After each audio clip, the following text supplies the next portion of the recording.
mga kalingap, welcome back to my YouTube channel. Ayan po mga kalingap, panibagong reaction na naman po tayo. Ang nagbabalik, Kalingap Maymay. Ayan, so ito mga kalingap no, dahil nga hindi pa rin po matapos-tapos ang usaping tulpuhan mga kalingap, at lalong dumarami po ang basher po ng Bataliro family, no? Ano na lang kaya ngayon ang nararamdaman ng mag-inang ito mga kalingap, no? Yung pamilya nga ni Tikyo mga kalingap. Ano kaya yung nararamdaman nila ngayon mga kalingap? Ano sa palagay nyo? Sila ba ay nakakatulog pa?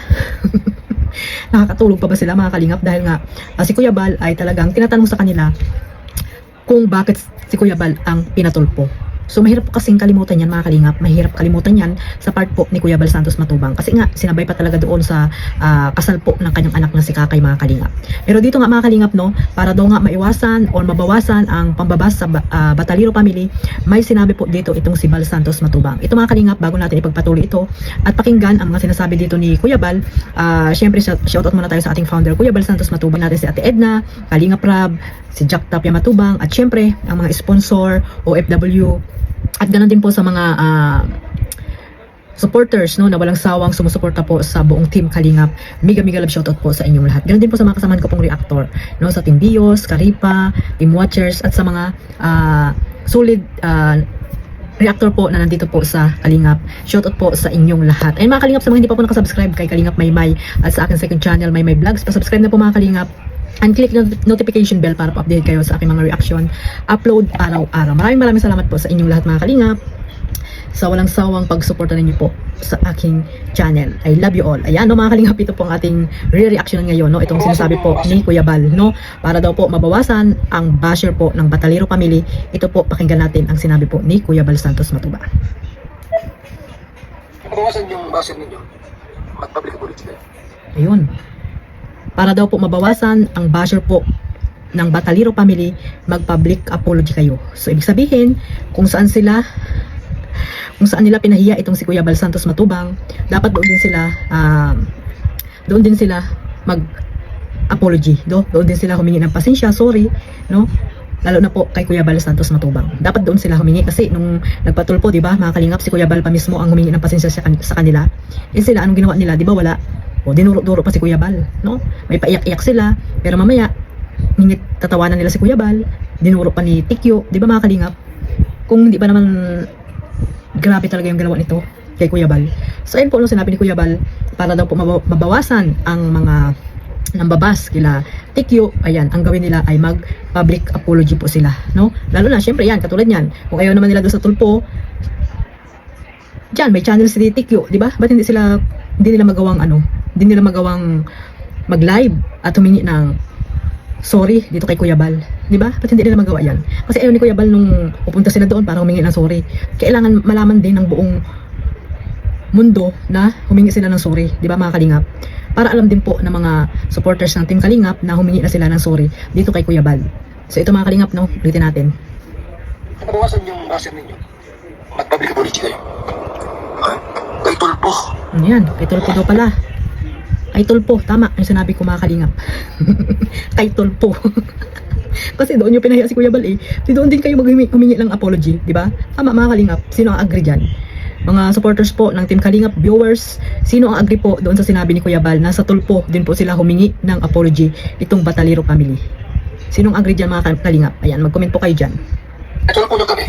Ay, ulitin natin mga sisi ha, ulitin natin. Mabawasan yung basher ninyo, mag-public apology kayo. Kay tulpo. Pinatulpo nyo kami, di ba? O, di.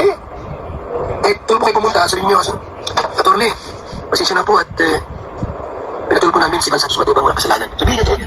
Yun ang sinabi ni Kuya Bal, no? Kailangan daw po sa tulpohan sila humingi ng apology mga Kalingap, no?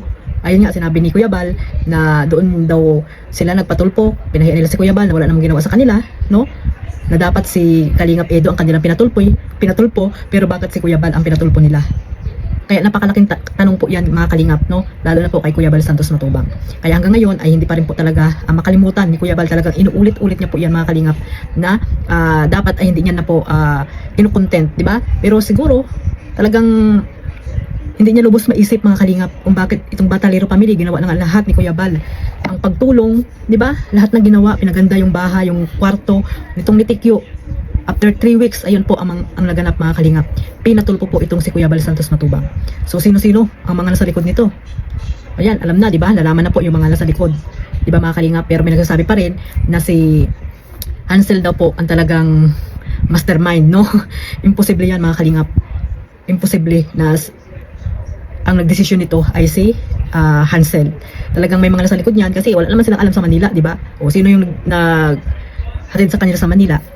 O sino yung dito?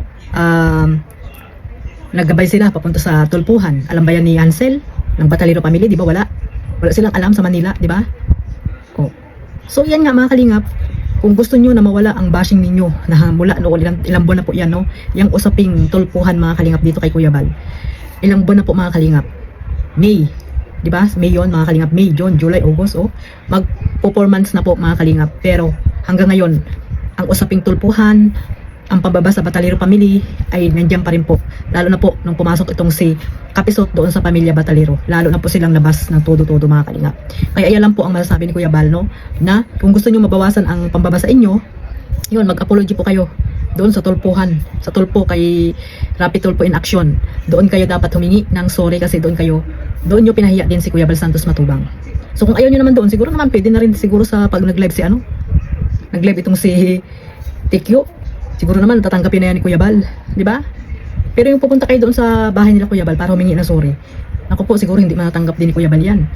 Kasi kung talagang ginawa nyo na yan, hindi na kayo nagpatulpo, di ba? Kung may problema kay Kuya Bal, hindi na kayo nagpatulpo. Pero anong ginawa ng nanay ni Tikyo, di ba? Anong ginawa ng nanay ni Tikyo? Ito, tingnan natin dito kung ano yung ginawa ng nanay ni Tikyo mga kalingap. Pakinggan natin itong sinabi din dito ni Kuya Bal, no?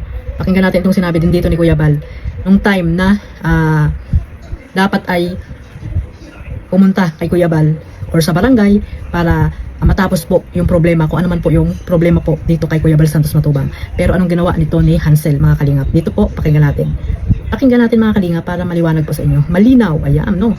Malinaw po sa inyo mga kalingap ang ginawa ni Hansel na madaldal daw. Madaldal daw mga kalingap, pambira yan. Nakakaya, di ba? Ang kadaldalan hindi mapigilan. Kaya hanggang ngayon ay talagang grabe po yung mga basher po nila. Grabe yung mga nambabas pa rin po sa kanila. Kasi nga, hindi po basta-basta yung ginawa nila kay Kuya Bal, di ba? Hindi po basta-basta yung ginawa nila kay Kuya Bal na pagpapatulpo na wala namang ginawa sa kanila. Pero bakit si Kuya Bal ang pinatulpo mga kalingap? Napakasakit, di ba? Dito, saan na ba yun? Ito, yan. Ito, yung anak na po, pinapapahiya. May anak ko na ako pinagbibintangan. Napansin niyo po ba? Kaya kung balik ko ng dahilan bakit yung anak ko napapahiya, nababash. Ako naman, walang ganunan. Kayo ang gumawa ng paraan at gumawa ng issues sa mga bagay na ito. Kayo ang gumawa ng issues. Ikot ang ikot sa mga nag-live na comment. Sinisiraan ng kalingap. Ayun mga kalingap, di ba? Yan ang ginawa ni Hansel. Yung ikot ng ikot sa mga doon sa mga anti-kalingap, doon siya nagpara-comment, no? Na para bang kinuha ni Kuya Bal itong semento, doon siya nagsumbong. Na dapat kay Kuya Bal siya nagtanong kung bakit ganun, di ba? Nakala mo naman sa ibang bahay ginamit yung semento. Ay hindi naman, di ba mga kalingap? So ibig sabihin masama talaga ugali nito ni Hansel. Di ba? May pagkamadamot, di ba mga kalingap? So tama yung sinabi ng kamag-anak niya dati na hindi sila namimigay. Kahit anong daming pagkain doon sa kanila ay tinatapon lang nila. So ito po mga kalingap, tama. Kinuha ni Kuya Bal yung semento doon sa kanila. Akala mo naman sa ibang bahay ginamit, hindi niya alam, doon din naman sa kwarto ni Tik yung ginamit at nagparasumbong pa kung kani-kaninong sa anti-kalingap, di ba? Kung sino nagsimula ang gulo, di ba kay Hansel? Kasi nga yan, madaldal madaldal po mga kalingap na hanggang ngayon ay grabe po yung basher sa kanila. Kaya nga sabi ni Kuya Bal, kung gusto nyo tapos na yan ay punta kayo ng tulpo at doon kayo mag public apology dito kay Kuya Bal na kung ano yung ginawa niyo po sa pagpapatulpo sa kanya. So ayun lang po, no, sana po ay yan makapag-isip din po ang Batalero family, no, makapag-isip din po sana. Pero kung talagang matigas ang puso ay walang magagawa, namnamin nila yung mga pambaba sa kanila. Di ba mga kalingap, namnamin nila yan hanggang kailan yan, yung mga basher sa kanila na mararanasan nila po mga kalingap. So ilan po, maraming salamat po sa walang sawang pagsuporta sa aking maliit na YouTube channel. At huwag niyo pong kalimutan suportahan Kuya Bal. Isama niya rin po sa Ate Edna, Kalingap Rab, at syempre ang Jomcar, Kalingap Edo, at sa lahat po ng mga charity vloggers at mandakot ng lugar po dyan sa Pilipinas. At yun din po sa mga reactor na gusto niyo pong suportahan. God bless us all, mabuhay pang Team Kalingap. Bye-bye.